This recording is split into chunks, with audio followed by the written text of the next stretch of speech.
Hello शिक्षक साथियों, नमस्कार। आपने देखना शुरू कर दिया आपका अपना YouTube channel DS Mishra official और आपके अपने चैनल पर एक नए वीडियो के साथ आपका पुनः हार्दिक स्वागत है। और अभी का जो यह वीडियो मैं आपके लिए लेकर आया हूं वह बहुत ही आपके लिए महत्वपूर्ण टॉपिक पर वीडियो होने वाला है। और यह वीडियो होगा जो बिहार सरकार शिक्षा विभाग के द्वारा बिहार विद्यालय विशिष्ट शिक्षक नियमावली 2023 लागू की गई थी। इस बिहार विद्यालय विशिष्ट शिक्षक नियमावली 2023 के अनुसार सक्षमता परीक्षा का आयोजन हो रहा है और सक्षमता परीक्षा उत्तीर्ण करने वाले नियोजित शिक्षकों को विशिष्ट शिक्षक बनाया जाएगा, जो बिहार सरकार के कर्मचारी होंगे और इनको राज्यकर्मी का दर्जा मिलेगा। तो बिहार विशिष्ट शिक्षक नियमावली के अंतर्गत जिस दिन से विशिष्ट शिक्षक बनाए जाएंगे उसी दिन से वे राजकर्मी होंगे और सक्षमता परीक्षा उत्तीर्ण होने के बाद काउंसलिंग इत्यादि प्रक्रिया के बाद जिस दिन से नए विद्यालय में उनकी पोस्टिंग होगी, नया विद्यालय आवंटित किया जाएगा, उस दिन जिस दिन योगदान करेंगे उस दिन से वे विशिष्ट शिक्षक बन जाएंगे। लेकिन सबसे महत्वपूर्ण बात इसमें जो आ रही है और जो सबसे अधिक इस पर जो है गहन चर्चा का विषय बना हुआ है वह है कि विशिष्ट शिक्षकों की वरीयता निर्धारित कैसे की जाएगी। यानी जो भी विशिष्ट शिक्षक बनेंगे उनमें सीनियरिटी का निर्धारण कैसे किया जाएगा, उसका मानदंड क्या होगा। और दूसरी बात जो सामने निकल कर के आ रही है वह यह है कि सक्षमता परीक्षा प्रथम जो फेज 1 हो गई है और उसका बायोमेट्रिक सत्यापन इत्यादि भी हो गया है, लेकिन काउंसलिंग नहीं हुई है। इसी बीच सक्षमता परीक्षा द्वितीय का भी फॉर्म फिलअप किया जा रहा है और ऐसी भी खबर आ रही है कि सक्षमता 1 के बाद यह सक्षमता 2 भी हो जाएगी। उसके बाद ही काउंसलिंग की प्रक्रिया होगी और शिक्षकों की नई पोस्टिंग होगी। खबर यह भी थी कि लगातार 3 सक्षमता परीक्षा हो जाएगी तब पोस्टिंग होगी। तो क्या जो सक्षमता 1 में उत्तीर्ण हुए शिक्षक हैं वे क्या सक्षमता 2 या 3 के साथ यदि योगदान होता है तो सीनियरिटी पर असर पड़ेगा कि नहीं पड़ेगा, उस बिंदु पर भी हम लोग बात करने वाले हैं। हालांकि जिस फेज वाइज परीक्षा होते जा रही है उसी फेज वाइज काउंसलिंग होनी चाहिए और पोस्टिंग होनी चाहिए, लेकिन यदि एक साथ होती है तब सीनियरिटी का निर्धारण पर क्या असर होगा, आज के वीडियो में इसी महत्वपूर्ण बिंदु पर हम लोग बात करने वाले हैं। तो वीडियो आपके लिए महत्वपूर्ण होने वाला है, वीडियो में अंत तक बने रहेंगे। और यदि अपने शिक्षक साथी के चैनल डीएस मिश्रा ऑफिशियल को अब तक आपने सब्सक्राइब नहीं किया है तो चैनल को सब्सक्राइब करके बेल आइकन को प्रेस कर लेंगे, ताकि आगे भी शिक्षा जगत एवं शिक्षकों से संबंधित जो भी लेटेस्ट न्यूज आए विश्वसनीय तरीके से आप तक पहुँचती रहे। तो देखिए, जो बिहार विद्यालय विशिष्ट शिक्षक नियमावली यह जो है इस ऑफिशियल नियमावली के 7वें बिंदु को हम लोग देखते हैं। तो जो 7वां बिंदु इसका रखा गया है वह वरीयता का रखा गया है। और वरीयता का क्या नियम होगा विशिष्ट शिक्षकों के लिए उसको हम लोग समझ लेते हैं विस्तार से। सबसे पहले बताया गया है 7.1 के अंतर्गत कि जिला स्तर पर विशिष्ट शिक्षकों की एक वरीयता सूची संधारित की जाएगी और शिक्षकों की प्रत्येक श्रेणी यथा प्राथमिक, मध्य माध्यमिक और उच्च माध्यमिक के लिए विषयवार एक अलग वरीयता सूची तैयार की जाएगी। यानी जो हम लोग जान रहे हैं कि नियोजित शिक्षक जो बहाल हैं वे विभिन्न स्तरों पर बहाल हैं और इसमें प्राथमिक, मध्य माध्यमिक और उच्च माध्यमिक कैटेगरी है। तो अब नियोजन इकाई चूँकि से निकल जाएंगे, जो विशिष्ट शिक्षक बन जाएंगे तो उनके लिए जो वरीयता सूची का निर्धारण किया जाएगा वह संधारित की जाएगी जिला स्तर पर, क्योंकि जिला शिक्षा कार्यालय जो होगा वहीं अब कंट्रोल करेगा विशिष्ट शिक्षकों को। तो उसके अंतर्गत वरीयता सूची तैयार की जाएगी। अब वरीयता सूची तैयार करने का मानदंड क्या होगा उसको हम लोग समझने का प्रयास कर लेते हैं। तो 7.2 से दिया गया है कि कैसे इसका मानदंड रहेगा और किस मानदंड के अनुसार विशिष्ट शिक्षकों की वरीयता सूची तैयार की जाएगी। तो सबसे पहले कहा जा रहा है कि स्थानीय निकाय शिक्षक के रूप में प्रशिक्षित वेतनमान प्राप्त करने की तिथि, यानी जो पहला मानदंड रखा गया है विशिष्ट शिक्षकों की सीनियरिटी की यानी वरीयता का निर्धारण का जो पहला मानदंड है वह है कि स्थानीय निकाय यानी नियोजित शिक्षक के रूप में जब आप काम कर रहे थे तो उसमें आपको जिस दिन से प्रशिक्षित यानी ट्रेंड वेतनमान आपको मिला था, ट्रेंड का जो वेतनमान आपको प्राप्त हुआ, वह निर्धारण करने का मानदंड होगा। यानी जिनका पहले मिला होगा प्रशिक्षित वेतनमान, वह सीनियर होंगे विशिष्ट शिक्षक में अपने कैटेगरी में, और जिनको बाद में उनसे मिला होगा वह उनसे जूनियर होंगे।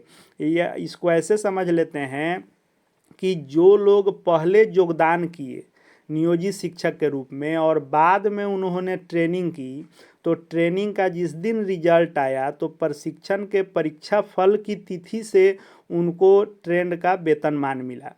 दूसरी तरफ जो लोग ट्रेंड के रूप में ही बहाल हुए थे, यानी योगदान से पहले ही उनकी ट्रेनिंग पूरी हो चुकी थी, उनको 2 वर्षों तक अनट्रेंड का ही वेतनमान मिला, और ट्रेनिंग करके योगदान करने के बावजूद भी 2 वर्ष तक वे अनट्रेंड माने गए। जिस दिन 2 वर्ष उनके योगदान का पूरा हुआ, उस दिन से उनको ट्रेंड का वेतनमान मिला।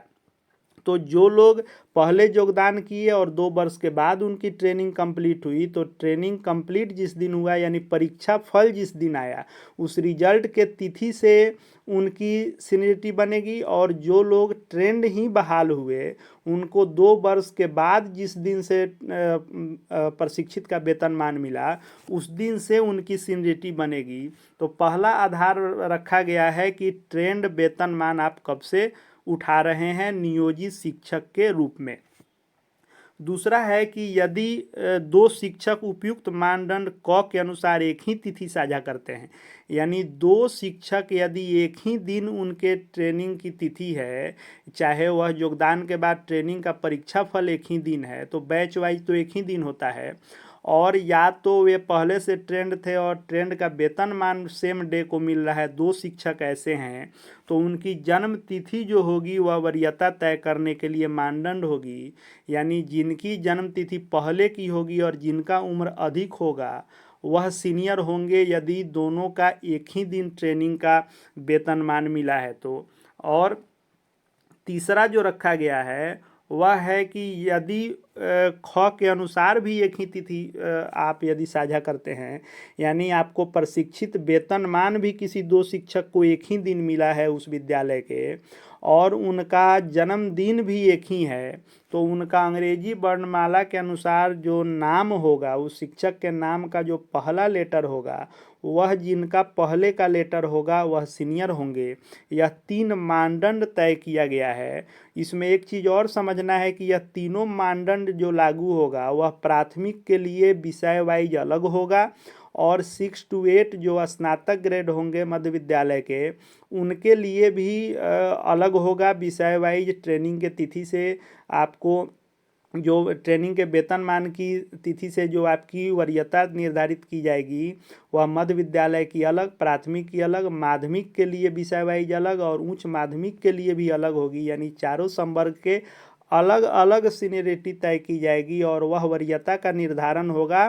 पहला कि आपने ट्रेंड का वेतनमान किस दिन से लिया है वह होगा। अगर एक ही विद्यालय के 2 शिक्षकों का ट्रेंड का वेतनमान प्राप्त करने का एक ही तिथि हो जाएगा, तो उनका जन्मदिन जिसका पहले का होगा यानी अधिक उम्र वाले को उसमें सीनियरिटी मिलेगी। और यदि आपको ट्रेंड का वेतनमान और आपका जन्मदिन भी सेम है, तब अंग्रेजी वर्णमाला के नाम के अनुसार आपको सीनियरिटी मिलेगी। और यदि इन तीनों में कोई फिट नहीं बैठते हैं और किन्हीं के साथ यदि कोई दूसरी भी बात है और सीनियरिटी निर्धारित नहीं हो पा रही है, तो विभाग के द्वारा अलग से यह तय किया जाएगा। अब बात आती है कि सक्षमता फेज 1 में जो उत्तीर्ण हुए उनकी, तो जैसा कि मैंने पहले ही बताया कि उन्होंने फेज 1 में परीक्षा दिया, तो उनकी पोस्टिंग भी फर्स्ट फेज में होनी चाहिए, सेकंड की सेकंड, थर्ड की थर्ड। लेकिन यदि विभाग इसको नहीं मानता है और 2 फेज का एक साथ या 3 फेज के परीक्षा लेने के बाद एक साथ करता है, तो लोगों का यह प्रश्न उठ रहा है, तो सीनियरिटी ख़त्म हो जाएगी, हम पहले पास किए तो उससे क्या फ़ायदा होगा।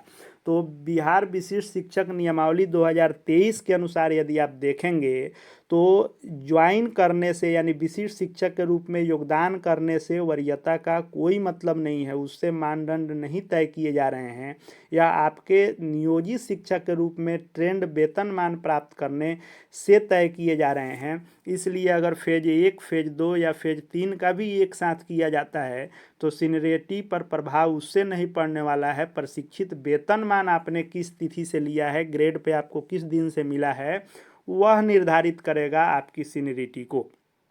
अब बात आती है कि नियोजित शिक्षक से कौन सीनियर होंगे, बीपीएससी से कौन सीनियर होंगे।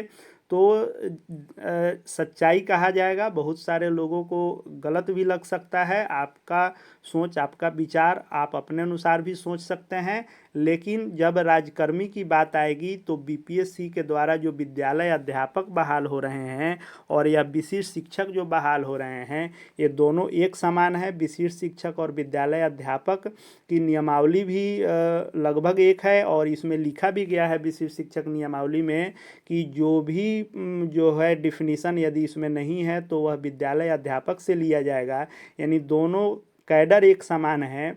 तो इसमें विशिष्ट शिक्षकों को चूंकि वेतन संरक्षण का लाभ मिलेगा तो इनका जो वेतन इंडेक्स होगा यह अधिक होगा, तो विद्यालय अध्यापक से सीनियर होंगे। रही बात नियोजित शिक्षकों का, अगर वेतन अधिक रहता है तो नियोजित जो रह जाएंगे, जो सक्षमता परीक्षा पास नहीं करेंगे या सक्षमता परीक्षा में नहीं बैठेंगे, तो उनका एक अलग संवर्ग ही रहेगा जो स्थानीय निकाय पंचायती राज के तहत नियमावली 2020 के तहत बहाल रहेंगे। तो उनमें और इनमें अंतर ही रहेगा। तो राजकर्मी को वरीयता में सब दिन प्राथमिकता दी जाती है, तो यह उस अनुसार तय होगा। हालांकि इस नियमावली में उसका जिक्र नहीं है कि अन्य लोगों से क्या इसकी सीनियरिटी की बात होगी, लेकिन जो विशिष्ट शिक्षकों की आपस में वरीयता की बात है वह यही है कि ट्रेंड के रूप में आपको जब से वेतनमान मिला है, प्रशिक्षित वेतनमान की तिथि से आपको वरीयता दी जाएगी। यानी कि आपको नई ज्वाइनिंग तो है ही, लेकिन नियोजित शिक्षक के रूप में जो कार्य किए हैं उसका बेनिफिट वेतन संरक्षण, पे प्रोटेक्शन में भी मिल रहा है। हालांकि वेतन इंडेक्स का लाभ मिलना चाहिए, जो भी विशिष्ट शिक्षक बनेंगे जिस इंडेक्स में वे वेतन प्राप्त कर रहे हैं उसी इंडेक्स में होना चाहिए, लेकिन सिर्फ वेतन संरक्षण की बात है तो वो उसमें भी फ़ायदा मिलेगा। दूसरा, जो लोगों ने पहले ट्रेंड का वेतन मान लिया है उनको सीनियरिटी में भी लाभ मिलेगा, तो इसलिए वह सेवा अवधि भी यहाँ मायने रखती है। तो यही विशिष्ट शिक्षक नियमावली की वरीयता के निर्धारण के मानदंड तय किए गए हैं। आप भी इस नियमावली को पढ़े होंगे या नहीं पढ़े होंगे तो पढ़ के अपने अनुसार भी अपना वक्तव्य रख सकते हैं, अपने विचार रख सकते हैं कि आप क्या सोचते हैं, आप क्या जो है इस पर अपना विचार रखते हैं। शिक्षक हैं तो संतुलित भाषा में निश्चित रूप से कमेंट करें, आपके कमेंट का स्वागत रहेगा। आगे भी शिक्षा विभाग एवं शिक्षकों से संबंधित जो भी छोटी बड़ी लेटेस्ट अपडेट आएगी उसकी हर सूचना विश्वसनीय तरीके से आप तक पहुंचती रहेगी। इसके लिए चैनल से जुड़ जाएंगे और चैनल को सब्सक्राइब करके बेल आइकन को प्रेस कर लेंगे, और साथ ही साथ Telegram channel DS Mishra official से भी जुड़ जाएं, वहां भी सभी सूचनाएं आपको PDF इत्यादि मिलते रहेंगे। इस वीडियो को देखने के लिए आपका बहुत बहुत धन्यवाद।